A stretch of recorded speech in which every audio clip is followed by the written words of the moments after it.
മഴത്തുള്ളിയായി മംഗളം മൊഴിഞ്ഞ മാത്രയിൽ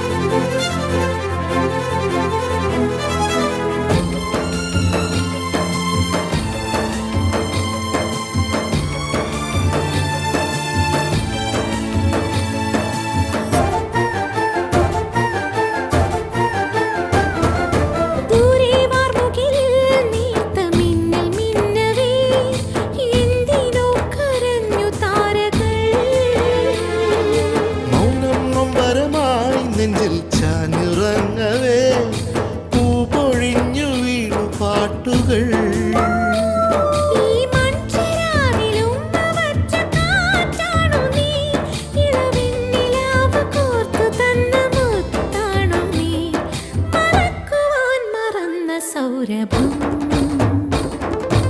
ആരാരോ തേടുന്നു അന്തിനിലാവളി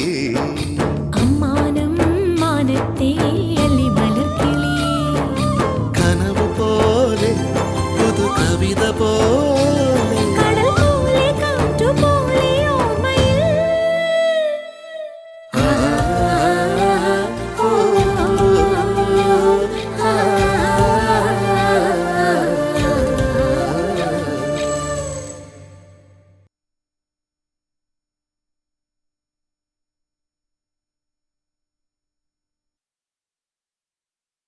അല്ല, അമ്മയ്ക്ക് വേറെ ഒരു പണിയില്ലേ?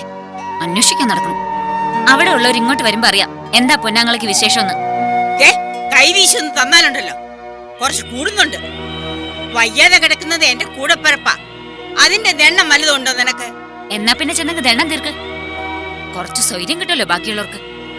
അതേടി, നീ അങ്ങനെ പറയൂ. സ്വന്തവും ബന്ധവും എന്താണെന്ന് നിനക്കറിയോ? ഓ, അമ്മയ്ക്ക് പിന്നെ എല്ലാം അറിയാലോ. എന്നിട്ട് ഒന്നും അങ്ങനെ കണ്ടിട്ടില്ലല്ലോ ഇതുവരെ. എപ്പോഴെങ്ങനെ ഒരു ആങ്ങള സ്നേഹം പൊട്ടി മുളച്ചത്? എന്നെ കൊണ്ടൊന്നും പറയിക്കരുത് കേട്ടോ. എന്താ നിങ്ങൾ തമ്മിലൊരു ബഹളം? ഒന്നുമില്ല മോളെ, അമ്മാവന്റെ വിവരം ഒന്നും അറിഞ്ഞില്ല. അതൊന്ന് പോയി അന്വേഷിച്ചാലോ എന്ന് പറഞ്ഞു. അതിന് ഇവള് എന്റെ മേലെ മെക്കിട്ട് കയറാൻ വരുന്നു. അമ്മാവനിപ്പോ ഒരു കുഴപ്പമില്ല അമ്മേ, ഒന്നും കൊണ്ട് പേടിക്കണ്ടെന്നാ ഡോക്ടർ പറഞ്ഞേ. ഹോ, എന്റെ ഭഗവതി, ആശ്വാസമായി. ഇപ്പോഴാ മോളെ ഒന്ന് ശ്വാസം നേരെ വീഴുന്നത്. ഓ, അപ്പാ ശല്യം ഇനി ഇവിടുന്ന് ഒഴിയില്ലെന്ന്. നിക്കവിടെ. എന്താടി, എന്താ നീ പറഞ്ഞ? എത്ര അറ്റാക്ക് വന്നാലും ആ അമ്മാവൻ ബാധ ഈ കുടുംബത്തിൽ നിന്ന് ഒഴിയില്ലെന്ന്.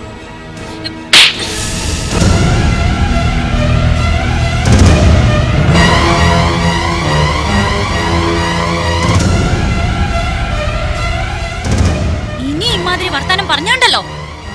എന്താടി നിനക്ക് അവരെ കൊണ്ട് ഇത്ര ശല്യം? നന്ദിയില്ലാത്ത അസത്ത്. മോളങ്ങോട്ട്. നന്നായി, നേരത്തെ ഇതൊന്ന് കിട്ടേണ്ടിയിരുന്നു. എങ്ങനെ മനസ്സനുഭവിച്ചടി ഇങ്ങനെ കണ്ണിച്ചോരയില്ലാത്ത വർത്തമാനം പറയാൻ?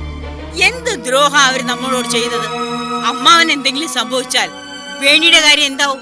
അതെങ്കിലും ഒന്ന് ഓർത്തൂടി നിനക്ക്. അവൾ ഈ കുടുംബത്തിന് വേണ്ടി എന്തെല്ലാം ചെയ്തിട്ടുണ്ട്. പൂജിക്കണം അവളെ. അവളുടെ ഒരു നോട്ടം കണ്ടില്ലേ? ഇതിൽ കൂടുതൽ എന്തറിയാനാ? തോന്നുമ്പോ ഇറങ്ങി പോവാനും തോന്നുമ്പോ കയറി വരാനും ഇത് ചന്തയൊന്നുമല്ല. ഡിസിപ്ലിൻഡ് ആയിട്ടൊരു ഓഫീസാ. തന്നിഷ്ടമൊക്കെ നിങ്ങൾ കുടുംബത്ത് മതി. Sir please. No no excuse. തോന്നിവാസം കാണിച്ചോൻ പോരാ, പിന്നെ ലീവ് വേണം പോലും. അങ്ങനെ ചോദിക്കുന്നവർക്കൊക്കെ ലീവ് കൊടുക്കാൻ തുടങ്ങിയാൽ ഞാനേ ഇത് അടച്ചുപൂട്ടി വല്ല പഴനിയിലോ രാമേശ്വരത്തോ പോയി ഭജന ഇരിക്കേണ്ടി വരും. എന്താ അത് മതിയോ? സർ, ഹോസ്പിറ്റലിൽ കിടക്കുന്നത് എന്റെ അച്ഛനാ. അവരെ കൺസിഡറേഷൻ എങ്കിലും. അച്ഛനായാലും അമ്മാവനായാലും പറഞ്ഞല്ലോ ലീവ് തരാൻ പറ്റില്ല. മാസാമാസം എണ്ണി വാങ്ങിക്കുന്നില്ലേ, അതിന്റെ ഒരു നന്ദിയെങ്കിലും കാണിക്ക്. പിന്നെ ജയിലിൽ കിടന്നൊരു കൊലപാതകിക്ക് അസുഖം ബാധിച്ച ആശുപത്രിയിലായതിന് അയാളെ പരിചരിക്കാൻ ഇവിടുന്നൊരു സ്റ്റാഫിനെ വിട്ടുകൊടുക്കാൻ മാത്രം ഇതൊരു ധർമ്മസ്ഥാപനമല്ല എന്നുകൂടി അറിഞ്ഞാൽ കൊള്ളാം. സർ, എത്ര വലിയ കൊലപാതകയായാലും അതെന്റെ അച്ഛനാ. ഈ ഓഫീസിലെ വെറും ഒരു സ്റ്റാഫായിട്ടല്ല, ആ അച്ഛന്റെ മകളായിട്ടാ ഞാൻ ചോദിക്കുന്നത്. അല്പം ദയ കാണിക്കണം. ദയ കാണിക്കാൻ പറ്റിയൊരു അച്ഛനും മോളും. ഇത്ര വലിയ ആവലാതിയുടെ കാര്യമൊന്നുമില്ല. ചുമ്മാതല്ലോ, ചുറ്റിനും പോലീസും പട്ടാളമൊക്കെ ആയിട്ട് നല്ല VIP സെറ്റപ്പിലല്ലേ അങ്ങേരുടെ അവിടുത്തെ കിടപ്പ്. അതിനിടയിൽ വല്ലതും വന്നുപോയാൽ തന്നെ അവരാരെങ്കിലും അറിയിച്ചോളും ഒഫീഷ്യലായിട്ട്. അല്ലാതെ അറിയിക്കാനും നിനക്ക് ആളുണ്ടല്ലോ അവിടെ. അറിയിക്കട്ടെ. അറിയുമ്പോ ഈ കമ്പനിയുടെ പേര് മാത്രമല്ല, എന്റെ സ്വന്തം പേരിലും വെക്കും ഞാനൊരു റീത്ത് അങ്ങേരുടെ നെഞ്ചത്ത്.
ഗോപൻ?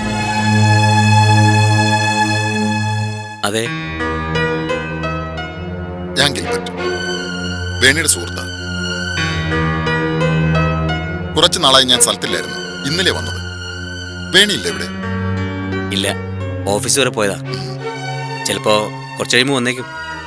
അല്പം മുമ്പാ ഞാൻ വിവരം അറിഞ്ഞത്. മാഷിന് ഇവിടെ അഡ്മിറ്റ് ചെയ്തിരിക്കുകയാണെന്ന്. എന്നാ പിന്നെ ഇവിടെ ഒന്ന് കണ്ടുകളയാമെന്ന് കരുതി. അല്ല, അതിപ്പോ ICUലായതുകൊണ്ട്. സാരമില്ല. എങ്ങനെയുണ്ട് ഇപ്പോ? കുഴപ്പമില്ല, പേടിക്കേണ്ട അവസ്ഥ തരണം ചെയ്തെന്നാ ഡോക്ടർ പറഞ്ഞത്. എത്രയും പെട്ടെന്ന് ഭേദമാവട്ടെ. എന്തായാലും വേണി വരുമ്പോ പറയണം ഞാനിവിടെ വന്നിരുന്നു. ഇടയ്ക്ക് വന്ന് ഞാൻ മാഷെ കണ്ടോളാം. ഓ ശരി എന്നാ. ശരി.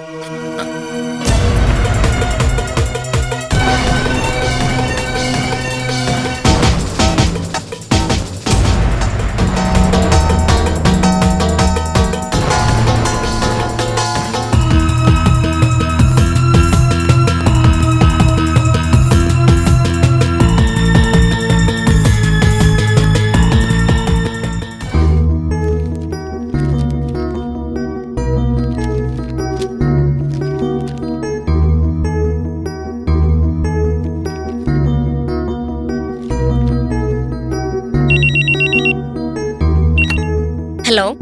ഹലോ, വേണിയല്ലേ? ഞാൻ ഗിൽബർട്ട്, നിന്റെ സ്വന്തം ഗിൽബർട്ട് ഡിസൂസ.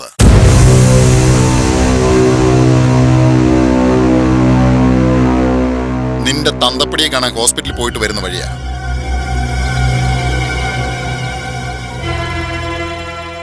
കാണാൻ പറ്റിയില്ല. വിവരങ്ങളൊക്കെ അറിഞ്ഞു. പ്രാർത്ഥിക്കാൻ ഞാൻ. അങ്ങേരുടെ അസുഖം ഭേദമാവാനല്ല, എത്രയും പെട്ടെന്ന് അങ്ങേരെ പരലോകത്തേക്ക് എടുക്കണേ എന്ന്.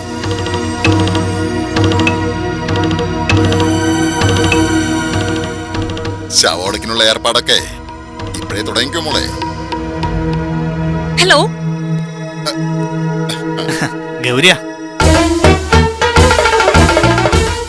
പറ്റിയ നിന്റെ അച്ഛന്റെ അടിയന്തരത്തിന് മുമ്പ് ഒരു കല്യാണ ചടങ്ങ് നമുക്കങ്ങ് നടത്താം. നന്ദിനെ ഞാനങ്ങ് കെട്ടി വാഴിക്കാൻ പോവാ. ചുമ്മാ ഒരു രസം. അവക്കും വേണ്ടേ ഒരു ജീവിതം. അവൾ ആഗ്രഹിക്കുന്ന പോലെ അല്പം മരുന്നൊക്കെ അടിച്ച് സ്വപ്നങ്ങളിൽ മയങ്ങിയൊരു ജീവിതം. അത് ഞാനങ്ങ് കൊടുത്തേക്കാം. എന്താ പോരെ? അത് തടുക്കാൻ തൻ്റെ ഉണ്ടെങ്കിൽ നീ തടുത്തോ. ഹലോ.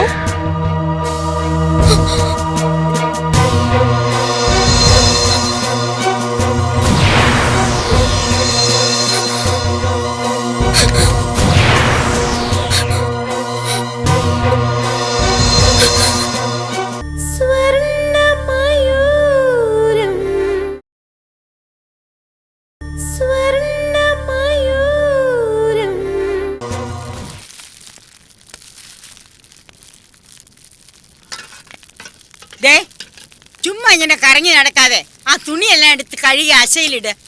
എന്റെയൊക്കെ ഞാൻ കഴുകിയിട്ടിട്ടുണ്ട്. അതെന്താ ബാക്കിയുള്ളവരുടെയൊക്കെ കഴുകിയിട്ടാലേ നിന്റെ കൈ കിടക്കണ വള ഊരി പോവോ? അമ്മേ, കഞ്ഞി ശരിയെങ്കിൽ ഒരു പാത്രത്തിൽ എടുത്തേക്കൂ. ആ അമ്മാവന് അവിടെ കുറച്ച് വെള്ളവും മറ്റും കൊടുക്കാൻ പറഞ്ഞാ പുറത്തൊന്നും വാങ്ങണ്ടല്ലോ. ശരി മോളെ, പിന്നെ ഗോപേട്ടനുണ്ടല്ലോ അവിടെ.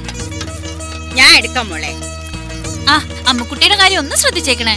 എല്ലാം ഞാൻ ശ്രദ്ധിച്ചോളാം. മോൾ ഒന്നിനും വിഷമിക്കണ്ട. ആ നീ വേഗം ഇറങ്ങാൻ നോക്ക്. ആ, ഞാൻ ഇറങ്ങും അമ്മേ. ഓ, വെറുതെ കയ്യിലെ കാശ് കളയാന്നല്ലാതെ വല്ല കാര്യമുണ്ടോ ഈ പോക്കിനും വരവിനും ഒക്കെ? ദേ ഞാൻ ഒന്നും പറയുന്നില്ല.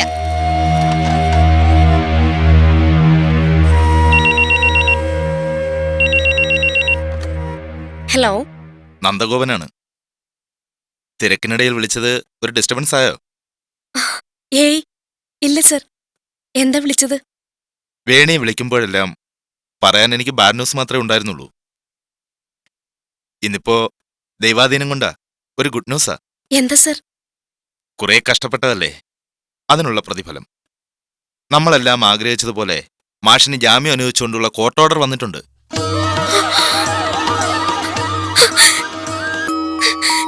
നേരാണോ സർ? എന്താ വിശ്വാസം വരുന്നില്ല? സംശയിക്കേണ്ട വേണി, ഓർഡർ ദയ എന്റെ മേശപ്പുറത്ത് കിടക്കല്ലേ. ഈശ്വര, സമാധാനായി. ജാമ്യത്തിന് ശ്രമിച്ചപ്പോഴൊക്കെ ഓരോ തടസ്സങ്ങളായിരുന്നു. അതുകൊണ്ട് ഇതൊട്ടും പ്രതീക്ഷിച്ചില്ല.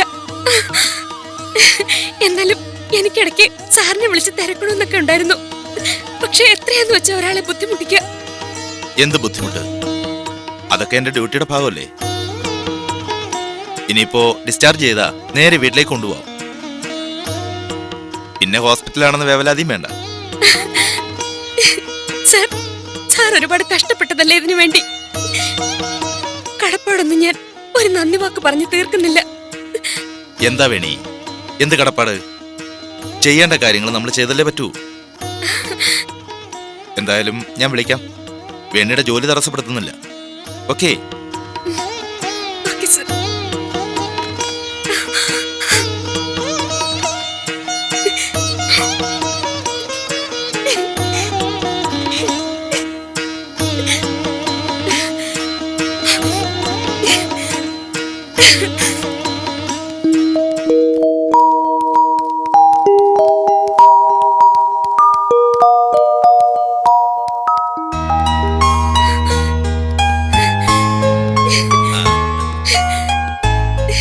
എന്താ മോളെ, നീ കരയാണോ ചിരിക്കുകയാണോ? രണ്ടുണ്ടെങ്കിൽ ഇപ്പൊ നന്ദഗോപാൽ സാർ വിളിച്ചിരുന്നു. അച്ഛന് ജാമ്യം അനുവദിച്ചു കിട്ടി. ആണോ? എന്റെ ഈശ്വര, ഒരു നല്ല കാര്യം കേൾക്കാൻ പറ്റിയല്ലോ ഇന്നത്തെ ദിവസം. ഭാഗ്യം. കേട്ടപ്പോ എനിക്ക് തന്നെ വിശ്വസിക്കാൻ പറ്റുന്നില്ല. അങ്ങനെ ഒരു പ്രതീക്ഷ തന്നെ ഉണ്ടായിരുന്നില്ലല്ലോ. സത്യം പറഞ്ഞ നന്ദഗോപൻ സാറ് കാര്യമായി ശ്രമിച്ചത് കൊണ്ട് തന്നെയാ ജാമ്യം കിട്ടിയത്. എത്ര അടച്ചാക്ഷേപിച്ചാലും അങ്ങനെയും കുറച്ച് നല്ല മനുഷ്യരുണ്ട് മോളെ ഈ ലോകത്ത്. അതൊക്കെ തന്നെയാ നമ്മളെ പോലുള്ളവർക്ക് പുണ്യം. കുറെ സങ്കടപ്പെട്ടെങ്കിലും കുറച്ചെങ്കിലും ആശ്വസിക്കാൻ കഴിയുന്നുണ്ട് എനിക്കിപ്പോ. അങ്ങനെയാണെങ്കിൽ അപ്പോ സന്തോഷിക്കല്ലേ വേണ്ടത്. അതിനിങ്ങനെ കരഞ്ഞലെങ്ങനെയാ? സന്തോഷം കൊണ്ട് തന്നെയെങ്കിൽ ഈശ്വരൻ അനുഗ്രഹിച്ച അധികം വൈകാതെ അച്ഛനെ നിരപരാധിയായി കാണാനും കഴിയുമല്ലോ എന്നോർത്തുള്ള സന്തോഷം കൊണ്ട്. ഈശ്വരൻ അനുഗ്രഹിക്കും മോളെ. എത്രയൊക്കെ സങ്കടപ്പെട്ടാലും അതെല്ലാം നല്ലതിന് തന്നെയാ. നമുക്കൊന്നും മനസ്സിലാക്കാൻ കഴിയില്ലല്ലോ അങ്ങനെയുടെ കണക്കൂട്ടലുകളൊക്കെ.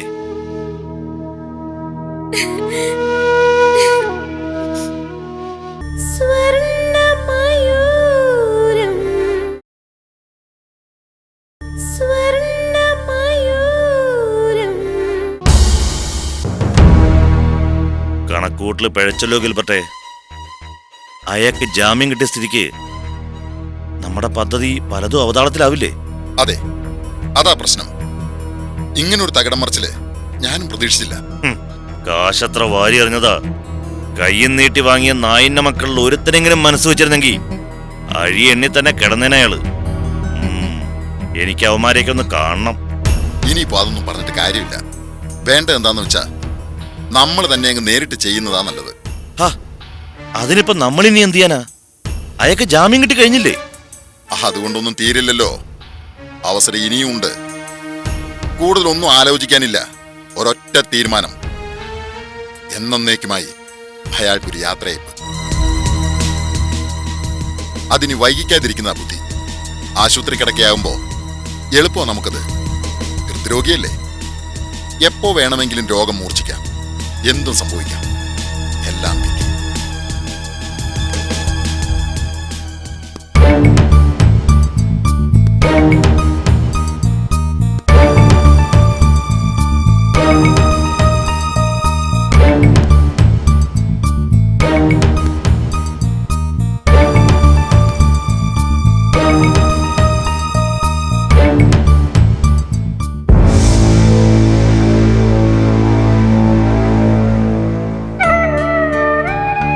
ഇപ്പൊ ഒരാശ്വാസമുണ്ട്.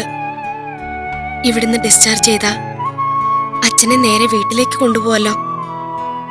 അത് തന്നെ വലിയ കാര്യം. അത് നേരാ. തിരികെ ജയിലിലേക്ക് തന്നെ പോകേണ്ടി വരുമല്ലോ എന്നുള്ള വിഷമേ ഉണ്ടായിരുന്നുള്ളൂ. അത് മാറി. ജാമ്യം കിട്ടിയ വിവരം ഹരീന്ദ്രൻ മാഷ ഇവിടെ വന്ന് പറഞ്ഞത്. 2-3 ദിവസം കൂടി കഴിഞ്ഞാൽ ഡിസ്ചാർജ് ചെയ്യാൻ കഴിയുന്ന ഡോക്ടർ പറഞ്ഞു. മരുന്നും ഗുളികയും കുറച്ചു കാലത്തേക്ക് മുടക്കാതിരുന്നാ മതി. പിന്നെ റെസ്റ്റും. എന്ത് വേണേലും ആവാം. ഇനി ഒരു കുഴപ്പമുണ്ടാവാതിരുന്നാ മതി. എത്ര വിഷമിച്ചു. ഇനി വയ്യ. എല്ലാവർക്കും ബുദ്ധിമുട്ടായി അല്ലേ? എന്ത് ബുദ്ധിമുട്ട്? അമ്മാവൻ അസുഖം വന്നാ നോക്കാതിരിക്കാൻ പറ്റുമോ? ഞങ്ങൾ അങ്ങനെയാ കാണുന്നേ. എന്നാലും ഒരെന്നാലും ഇല്ല. ചേച്ചി ഒന്നും മിണ്ടാതിരിക്കെ. ഓരോ കാര്യം പറഞ്ഞുകൊണ്ട് വരുന്നു. സമയം ഒരുപാടായി. രണ്ടാളും പോയിട്ട് രാവിലെ വന്നാ മതി. ഗോപേട്ടൻ പൊയ്ക്കോളൂ, ഞാൻ ഇവിടെ നിന്നോളാം. അത് വേണ്ട, ഇന്ദും പൊയ്ക്കോ. കണ്ടില്ലെങ്കി അമ്മുക്കുട്ടി അവിടെ കയറ് പൊട്ടിക്കും. അതും നേരാ. ഇവിടെ ഇപ്പൊ ഞാനുണ്ടല്ലോ. എനിക്കിപ്പോ ഇതൊക്കെ ഒരു പരിചയമായി. പോലീസിന്റെ കാവലുണ്ടാവും. ചില ഫോർമാലിറ്റീസും കൂടി ഉണ്ട്. അതുവരെ കാവലുണ്ടാവും അറിഞ്ഞത്. ഞങ്ങളെന്നാ ഇറങ്ങാ ചേച്ചി. രാവിലെ വരാം. ഇനി വൈകണ്ട. ഇനിയിപ്പോ വൈകിയാലും പ്രശ്നമില്ലല്ലോ. ഗോപേട്ടനുണ്ടല്ലോ കൂടെ. ഒരു കാര്യം പറയാൻ പറ്റൂ. വിവരം അന്വേഷിച്ച് ഒരാളിന്ന് ഇവിടെ വന്നിരുന്നു. പേര് ഞാൻ മറന്നു. വേണയുടെ സുഹൃത്താന്നാ പറഞ്ഞത്. ഒരു ആൽബർട്ട് എന്നോ മറ്റോ ആണ്.